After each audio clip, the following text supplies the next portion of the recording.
মানে বই পড়ে না? না, এই যে গুলটেকেই দেখুন, 1 থেকে 50 অব্দি মুখস্থ, কিন্তু তারপর বলতে গেলেই হোঁচট খায়। আচ্ছা গুলটে, 51 থেকে বল দেখি। 51, 52, 53, 54, 55, 56, 57, 58, 59, 60, 61। 57, 59, 60, সেগুলো আবার কি? 61 আগে তো 60 হবে, 41 আগে যেমন 40 হয়, 31 আগে যেমন 30 হয়। তুই কি নতুন করে বই লিখছিস নাকি সংখ্যা আবিষ্কার করছিস? না, বই পড়তে ভালো লাগে না। পণ্ডিত, এদের মা বাবাকে ডেকে বোঝাও, শুধু ঘুরে বেড়ালে চলবে, পড়াশোনা করতে হবে তো। আচ্ছা মহারাজ, আপনি যখন এত করে বলছেন, এবার থেকে আমরা মন দিয়ে পড়াশোনা করব। হ্যাঁ, আর বলিস না, তোদের গিন্নিমা আজকে চুনো মাছের চচ্চড়িটা যা বানিয়েছিল না, আহ, পুরো মাখন। গিন্নিমাতে এতদিন জানতাম সরষের তেল দিয়ে রান্না করতো, এখন কি মাখন দিয়ে রান্না করছেন নাকি? আরে দূর, মাখন দিয়ে রান্না করবে কেন? যাই হোক, বাদ দে। উফ, বিকেল বেলা আমাদের বাড়িতে চলে আসিস, তেলে ভাজা দিয়ে মুড়ি খাবো। আর সাথে একটু পেঁয়াজ কুচি আর শসা থাকলে একেবারে জমে যাবে। এ কি মন্ত্রী, তুমি এখানে দাঁড়িয়ে দাঁড়িয়ে গল্প করছো, কোনো কাজ নেই? রাজসভা তো একটু পরে শুরু হবে, তাই একটু ফাঁকা সময়ে। বুঝেছি। বেশি বকবক না করে রাজসভায় এসো, আজকে একটা গুরুত্বপূর্ণ আলোচনা আছে। ঠিক আছে, আমি আসছি। তাহলে বিকেলে চলে আসিস। হ্যাঁ হ্যাঁ মন্ত্রীমশাই, একদম চিন্তা করবেন না।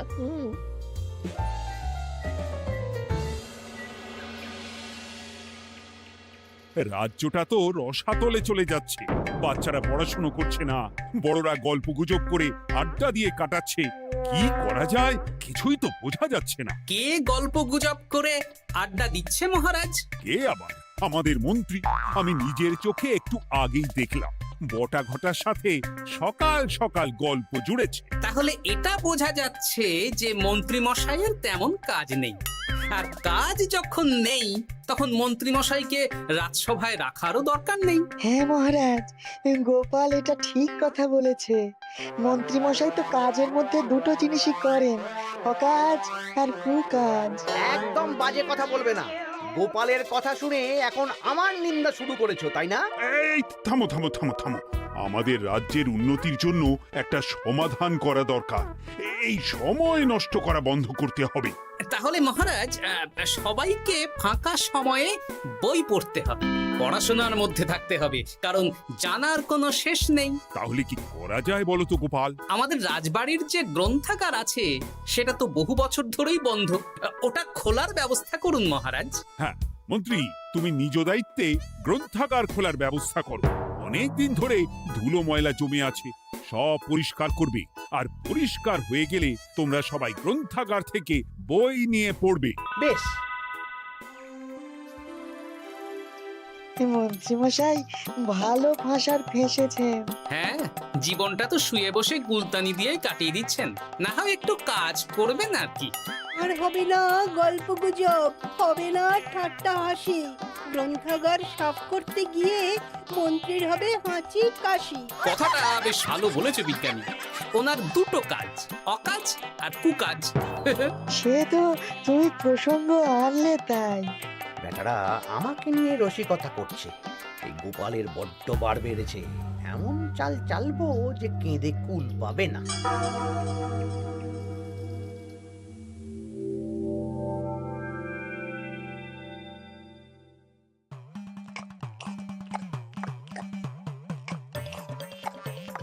বেশ সুখে ছিলাম, কিন্তু হঠাৎ করে গোপাল আর মহারাজের সহ্য হলো না, চাপে পড়ে গেলাম। আমরা আপনাকে চাপমুক্ত করব, বলুন কি করতে হবে? আমি সব ভাবনা চিন্তা করে ফেলেছি, এখন তোদের আমার কথা মতন কাজ করতে হবে। আসতে পারি মন্ত্রী মশাই? হ্যাঁ, এসো এসো। ইনি তো চিত্রশিল্পী, এনাকে দিয়ে কি হবে? ইনিই তো আসল কাজ করবেন। শোনো, তা গোপালকে ভালো করে দেখে নিয়েছো তো? বিলক্ষণ। একটা পাতায় গোপালের ছবি আঁকতে হবে, ওপরে লেখা থাকবে কৃষ্ণনগরের ভবিষ্যৎ। কি গোপাল তো আপনার শত্রু, গোপালকে নিয়ে বই লিখতেন কেন? আমি বলছি, একটা পাতায় গোপালের একটা ছবি আঁকা হবে, যেখানে গোপালকে দৈত্য হিসেবে দেখানো হবে। বড় বড় দাঁত, বড় বড় কুলোর মতো কান। শোনো, নিচে একটু ফাঁকা রাখবে, যা লেখার আমি পরে লিখে দেব। আর আপনি মহারাজকে এই পাতাটা দেবেন? হ্যাঁ, আর বলবো যে গ্রন্থাগার পরিষ্কার করতে গিয়ে এই পুরনো পাতাটা পেলাম, তবে অনেক খুঁজেও বইয়ের বাকি অংশ কিচ্ছু পেলাম না মহারাজ। মহারাজ ওখানে দৈত্য বেশি গোপালকে দেখে ভাববেন রাজ্যের বড় বিপদ আসতে পারে, আর গোপালকে কোনো কারণ ছাড়াই তাড়িয়ে দেবেন। একদম তাই। কিন্তু একটা সমস্যা আছে। আবার কি সমস্যা? পুরনো পাতা বোঝাবেন কি করে? ছবি আঁকা হয়ে গেলে পাতাটা দুদিন রোদে ফেলে রাখবো, তারপর পাতার ধারগুলো একটু আঁকা বাঁকা করে কেটে দেব, সাথে আগুনের হালকা তাপ দিলে সাদা পাতা খুব তাড়াতাড়ি পুরনো দেখাবে। এটা ঠিক বলেছেন। আচ্ছা চিত্রশিল্পী, তাড়াতাড়ি ছবি এঁকে ফেলো। আমি কালকে সকালেই দিয়ে দেব। বেশ বেশ। আর বটাঘটা, তোদের কালকে থেকে একটু আমার সাথে হাতে হাতে কাজ করতে হবে। হ্যাঁ, সে আমরা আপনার সুখে দুঃখে পাশে থাকবো।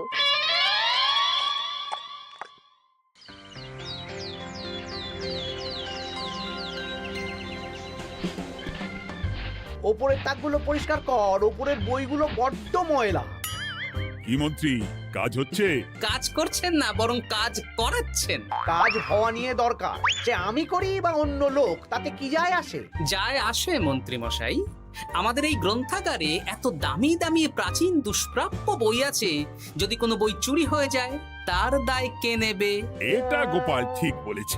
আমি তো এখানেই আছি, বটাঘটা সাহস আছে নাকি বই সরানোর? বেশ, তাহলেই ভালো। চলো গোপাল, পাঠশালায় গিয়ে দেখে আসি আজকে কেমন পড়াশুনো চলছে। গোপাল আমাদের ঘুরিয়ে চোর বললো মন্ত্রী মশাই, আর আপনি প্রতিবাদ করলেন না। প্রতিবাদ কি? গোপালকেই দুদিন পরে রাজ্য থেকে বার করে দেব।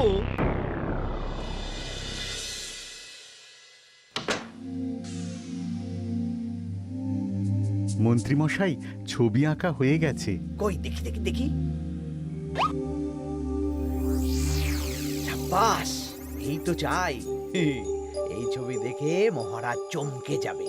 এবার পাতা পুরনো করার কাজটা করে ফেললেই কেল্লা ফতে।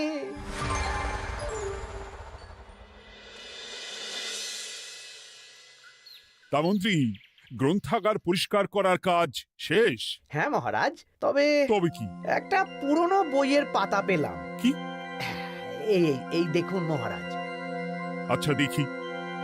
অনেক পুরনো বইয়ের পাতা। একই মহারাজ, আপনি আমার দিকে তাকাচ্ছেন কেন? ওরে বাবারে, এই পাতায় কি লেখা আছে? পড়ছি, কৃষ্ণনগরে এক নবরূপী দৈত্য জন্ম নেবে, যার নামের আদ্য অক্ষর গ। সে শুরুতে লোকজনের উপকার করবে, কিন্তু তার বয়সকালে তার আসল রূপ ফিরে আসবে। ওই ব্যক্তি আসলে মানুষ নয়, সে এক দৈত্য। সে থাকলে কৃষ্ণনগরে নেমে আসবে সর্বনাশ। কৃষ্ণনগরের মানুষদের ধরে সে খাবে। তার আসল রূপের চিত্র প্রদর্শিত করা হলো। কই দেখি মহারাজ। দেখো, সত্যি তো, এই দৈত্যকে একদম গোপালের মতন দেখতে। মহারাজ, আমার মনে হয় যে গোপালকে এই রাজ্যে ঠাঁই দেওয়া একদম ঠিক হবে না। কোন দিন গোপাল মানুষ থেকে দৈত্য হয়ে আমাদের খেয়ে নেবে বলা তো যায় না। উল্টো পাল্টা কথা বলবেন না মন্ত্রী মশাই। ওই দেখুন মহারাজ, গোপাল কেমন রেগে উঠছে। এক্ষুনি দাঁত বেরোলে কিন্তু হিতে বিপরীত হয়ে যাবে। আরে কিসের হিতে বিপরীত? কই দেখি। দেখো দেখো, এ তো কোনো দুষ্প্রাপ্য বইয়ের পাতা, তাই মিথ্যে কথা লেখার সম্ভাবনা কম। বিশ্বাস করুন মহারাজ, আমি দৈত্য নই, আমাকে ফাঁসানো হচ্ছে। গোপালকে দূর করুন মহারাজ। কোনো অঘটন ঘটে গেলে কিন্তু আমাকে বলতে পারবেন না যে আমি আগে থেকে সাবধান করিনি। হ্যাঁ গোপাল, তুমি আর এই রাজ্যে থেকো না, আজ রাত্রেই চলে যাও। আমি জানি তো মানুষ অবস্থায় অনেক উপকার করেছো বা করছো, কিন্তু দৈত্য হয়ে উঠলে তখন রাজ্যের মানুষকে কি জবাবদিহি করব বলো? বিশ্বাস করুন মহারাজ, আমি মানুষ। চুপ! এই কে আছো? গোপালকে ঘাট ধাক্কা দিয়ে বের করে দাও। যেন আজকের পর এই রাজ্যে আর না দেখি। মহারাজ এসব বিশ্বাস করলেন? মন্ত্রী মশাই জোর খাটালেন যে, কি আর করা যাবে। এখন যতদিন না কোনো উপায় হচ্ছে এই রাজ্যের বাইরেই থাকতে হবে। তবে তবে কি? একটা সন্দেহ হচ্ছে বুঝলে। আগের বছর যখন বেতন বেড়েছিল রাজসভা থেকে একটা চিঠি দিয়েছে, সেটা আছে? হ্যাঁ, আছে তো। দাও তো, যাওয়ার পথে একটু বিজ্ঞানীর বাড়িতে যাব বুঝলে।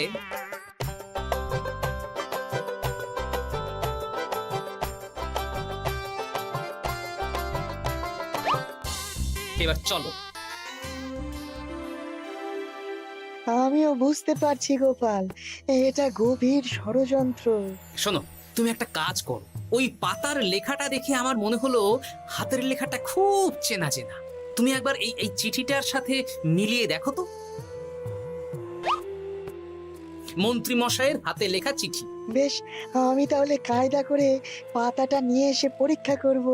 তা কোথায় থাকবে এখন? কদিন ওই শ্বশুর বাড়ি, আর আমি তোমার সাথে দেখা করার জন্য রোজ রাতে আসবো। বেশ।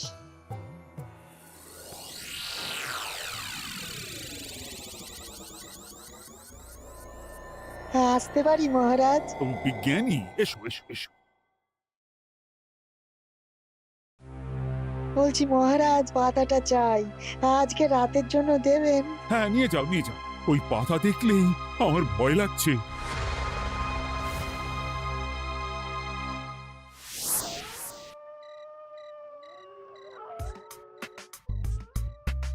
এ তো হাতের লেখা হুবহু এক। হ্যাঁ, একদম মিলে যাচ্ছে। তার মানে এই হাতের লেখা মন্ত্রী মশাইয়ের, আর এই বই রোদে ফেলে রেখে হলুদ করা হয়েছে। আসতে পারি বিজ্ঞানী? এ কি, এ কে তুমি?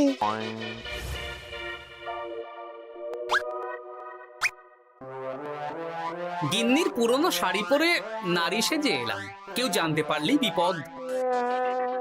এ কোনো বিপদ নেই, তোমাকে মন্ত্রী মশাই ফাঁসিয়েছেন। ওনারই হাতের লেখা, আর ওটা রোদে ফেলে আর উষ্ণ তাপে রেখে পাতা হলুদ করা হয়েছে। জানতাম এইরকমই কিছু একটা হবে। তাহলে কালকে সকালেই রাজসভায় সব খোলসা করে দিই। না না, তার আগে মন্ত্রী মশাইকে একটু নাচাবো। কিভাবে? আমি দৈত্য সাজবো আর মন্ত্রীকে ভয় দেখাবো। আগে বটাকে দেখাবো, তারপর ঘটাকে, শেষে মন্ত্রীকে। এ ভালো মজা হবে, আমি তোমার পাশে আছি। তাহলে তাহলে এখনই সাজগোজ করে ফেলি বুঝলে। তুমি একটা চাদর মুড়ি দিয়ে আমার সাথে বটা ঘটার বাড়িতে যাবে এখন। আচ্ছা।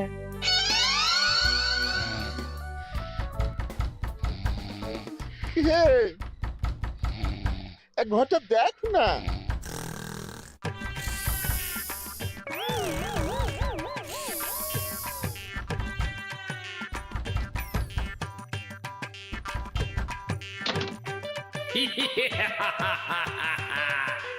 আমি তোকে খাবো, আমি দৈত্য গোপাল। বাবারে, আসল দায়িত্ব কি করে হয়ে গেলে? পালাই, এই ঘটা ওঠ। পালিয়ে কোথাও যেতে পারবি না। আমি তোকে খাবো। বাঁচাও বাঁচাও। কি হলো? বটা কোথায়? এ বটা, বটা, এ কি হলো তোর? কোথায় গেলি? দৈত্য গোপাল আমাকে ধরে নিয়ে যাচ্ছে। মানে এটা কি? আমি গোপাল দৈত্য, আজ রাতে বটাকে গলাদ্ধ করনি আমার ভোজন, কাল তোর পালা। ওরে বাবা রে, কি কাণ্ড! আমাকে খেও না। চুপ, আমি মানুষ। এবার বল, আমাকে ফাঁসানো হচ্ছিল কেন? বল। আমি কিছু জানি না, সব মন্ত্রী মশাইয়ের চক্রান্ত। আমাকে ছেড়ে দাও। এখন না, পরে ছাড়বো। শোনো বিজ্ঞানী, এখন এর মুখ হাত পা ভালো করে বেঁধে ফেলো দেখি। আমি এক্ষুনি বাঁচছি। আর ভোরবেলা একটা কাজ করতে হবে। আমার কয়েকটা নাতি নাতনিকে তোমার বাড়িতে নিয়ে আসবো, আর তারপর। আচ্ছা, আমি এখন চললাম, দরজাটা ভালো করে বন্ধ রেখো।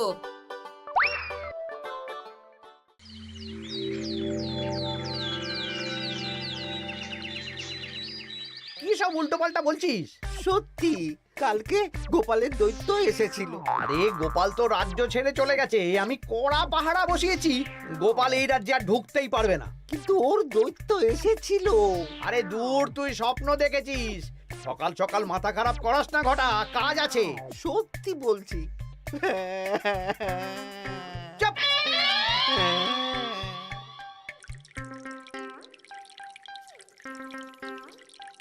মহারাজ, আমি কানা ঘুষো খবর পেলাম বটাকে গোপাল দৈত্য কালকে রাতে তুলে নিয়ে গেছে। হ্যাঁ, আমিও তো তাই শুনলাম। কি সর্বনেশে দিন এলো! এতদিন তো এই বিপদ ছিল না। কালকে গোপালকে তাড়িয়ে দেওয়ার পরেই গোপাল দৈত্য হয়ে সব শুরু করলো নাকি? আরে দূর দূর, আরে গোপাল দৈত্য হবে কি করে? মানে তুমি তো ওই পাতাটা দেখিয়ে বললে। না মানে আমি বলতে চাইছি যে মহারাজ, গোপাল দৈত্য হয়ে এই রাজ্যে বিপদ আনতে পারে, কিন্তু সেটা তো এই রাজ্যে থাকাকালীন। এখন তো রাজ্যেই নেই, তাহলে আমি তো এর মাথা মুন্ডু কিছুই বুঝতে পারছি না। সর্বনাশ হয়ে গেছে মহারাজ। কি হলো পুটির বাবা? আজ সকালে গোপাল দাদার মতন দেখতে একটা দৈত্য এসেছিল আমাদের বাড়িতে, আর পুটি ট্যাপা পুচকে তুলে নিয়ে গেছে। এবার আমাদের কি হবে মহারাজ? এ কি সর্বনেশে কাণ্ড রে বাবা! দূর, কি সব বলছো? সত্যি পুটির মা সকাল থেকে কাঁদছে, সকাল থেকে। আজকে ওরা তিনজন পাঠশালাতেও আসেনি। এই সেরেছে। মহারাজ, গোপালকে তাড়ানোর পর থেকে তো দেখছি বিপদ শুরু হলো। এতদিন তো কোনো বিপদ ছিল না। সেনাপতি, তুমি তোমার প্রহরীদের নিয়ে গোপাল দৈত্যকে খুঁজে বের করার চেষ্টা করো। আচ্ছা মহারাজ। আর এই যে মন্ত্রী, বলুন মহারাজ। আজ থেকে রাজ্যের সব দোকান, বাজার, হাট অনির্দিষ্টকালের জন্য বন্ধ থাকবে। সবাই বাড়িতে থাকো, ঢেঁড়া পিটিয়ে দাও।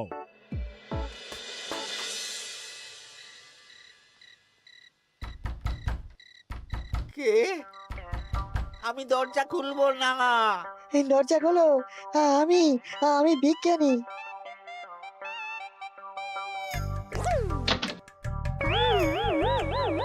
এবার আমি তোকে খাবো। আমাকে ছেড়ে দাও, আমাকে ছেড়ে দাও, ছেড়ে দাও, আমাকে আমাকে ছেড়ে দাও। ছেড়ে না, ছিঁড়ে খাবো।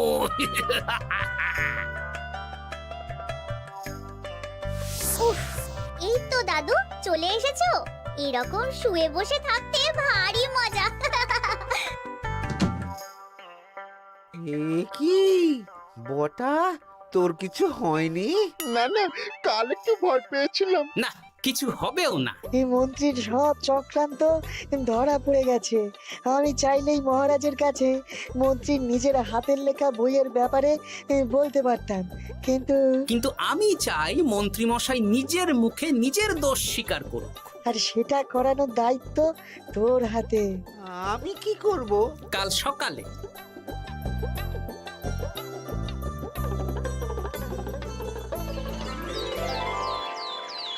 কালকে আবার ঘটাকে তুলে নিয়ে গেছে।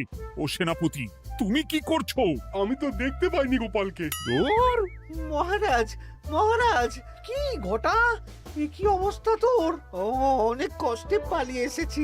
গোপাল খেতে গিয়েও খায়নি আমাকে। মানে মানে ও বলছে আপনাকে খেতে চায়। গোপাল কি দৈত্য নাকি যে আমাকে খাবে? হ্যাঁ, ভয়ানক দৈত্য। এই তো আমি পাতাটা এনেছি, দেখো তো একবার। হ্যাঁ হ্যাঁ হ্যাঁ, এইরকম। ওরে বাবা, কি ভয়ানক! এই গোপালটা কি শুরু করেছে বলতো? গোপাল দৈত্য হবে কি করে? এই ছবির নিচের লেখাটা তো আমার, তুই জানিস না নাকি? না মানে কিছু না, কিছু না। তোমার লেখা মানে? না না, আমার লেখা না, মানে আমি খুঁজে পেয়েছি আর কি।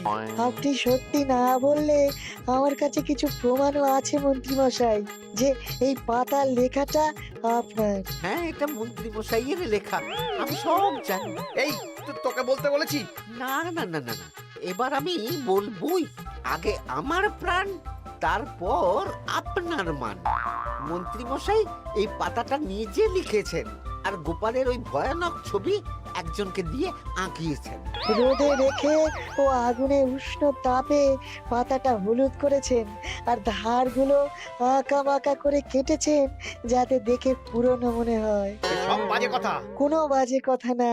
এই দেখুন মহারাজ, মন্ত্রীর হাতের লেখা একটা চিঠি আর বইয়ের লেখা একদম এক।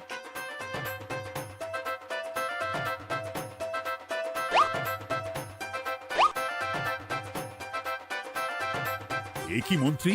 ইয়ে না মানে কিন্তু গোপাল যদি সত্যি দৈত্য না হয় তাহলে বাচ্চাগুলোকে আর বটাকে কে ধরে নিয়ে গেল? আমি ধরে নিয়ে গিয়েছিলাম। অনেক সময় সোজা আঙুলে ঘি না উঠলে আঙুল বাঁকাতে হয়, তাই এই ছোট্ট নাটক। সবাই সুস্থই আছে। এবার মন্ত্রীকে আমি মেরে অসুস্থ করে দেব। সুস্থ মানুষকে দৈত্য বানিয়ে দিলে, হ্যাঁ?